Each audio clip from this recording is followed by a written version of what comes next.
1-0 victory over a team that came in having scored 25 goals already, and you got a shutout. Overall thoughts about the way your team played today? Extremely happy with the shutout.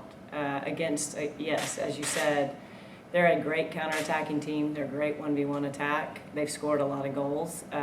So I'm really pleased with our development as a back line, having had a lot of changes in that line over the last couple of weeks, and their growth it's great. Peyton was bragging about Mayu, but you also started a converted forward at your right outside back. What did you think of her as she's early in her playing career as a defender for you? Her learning curve, Mara's learning curve has been phenomenal. We did convert her. She was redshirted last year. You know, we had a really experienced back line. And her learning curve has been great, and she continues to get better every week. I thought she was very good. Her passing was good today. She was disciplined in her defending. You know, she's got pace, and she's really scrappy. Her feet are fast, so she's doing a great job. Your first shutout this year. You know, that's always, and you guys had a lot of them last year and only gave up about half a goal a game. So how important is it to get back to that feeling for Sam in the back line? It's huge. It's huge. I mean, Sam has done all she can to try to get those shutouts. We've played really good opponents that have great, powerful attacks. So we knew it was going to be a lot. And again, we graduated a starting center back.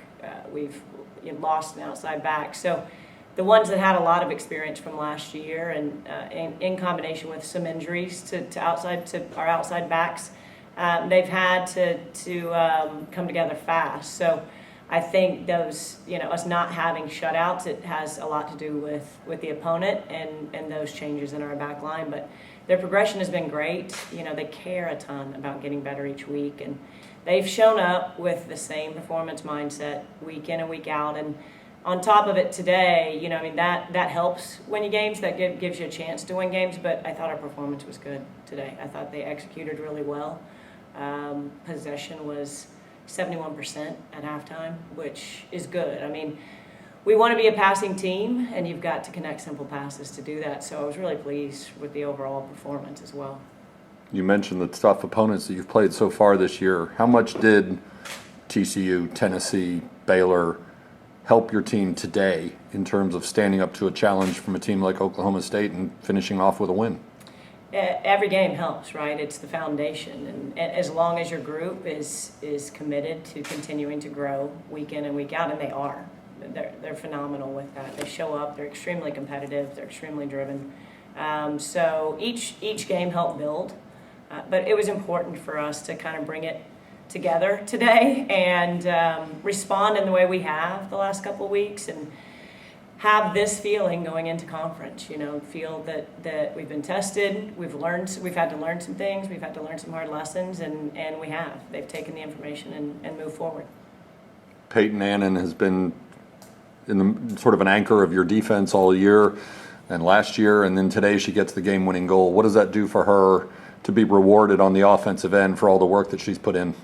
I think it's huge for her because she gives every ounce of what she has, and she soaks up everything you give her. So the gratification of doing anything it took to get on the end of a ball, that's the difference in a win. That's the difference in, long-term ability for success in going into the postseason with the RPIs of the guys that we've played is huge. You've got a very young forward line of Emma Alvord, Nia Rose, Eliana, Salama, Kaya, they're all. And a lot of it's young, but there's a lot of speed, and you can almost see them growing from one game to the next. And I'm wondering what you've seen as they start to gel and just as they're maturing as a group, while they're also maturing as individual players. I think it's really important for these young players. I mean, even the sophomores, their minutes, they had limited minutes last year. So consistency is something we've been talking about. From those young players, that's what you hope you can get is consistency week in and week out. And I think they're getting there. Again, they've continued to grow. You've got, again, Truth now coming back and Treasure coming forward for that. Those are all babies, and they're doing a great job. Same thing we asked Peyton. You've had a heavyweight schedule in non-conference. How do you feel about the way your team is playing as you're getting ready to go into the AAC part of your schedule? I appreciate the leadership a ton. You know, I mean, Sam and Mackenzie, I mean, we don't talk enough about Mackenzie because she's a box-to-box midfielder that does all the dirty work and she's doing it for 90 minutes a game so far, just about. So the leadership and the team's mentality is where the credit goes. You know what I mean? That's who deserves the credit. It's about them and them having a clear vision of what they think this year can be and putting the time and effort and focus in. So they're pretty focused, fighting, and positive, you know, and that's really great to coach.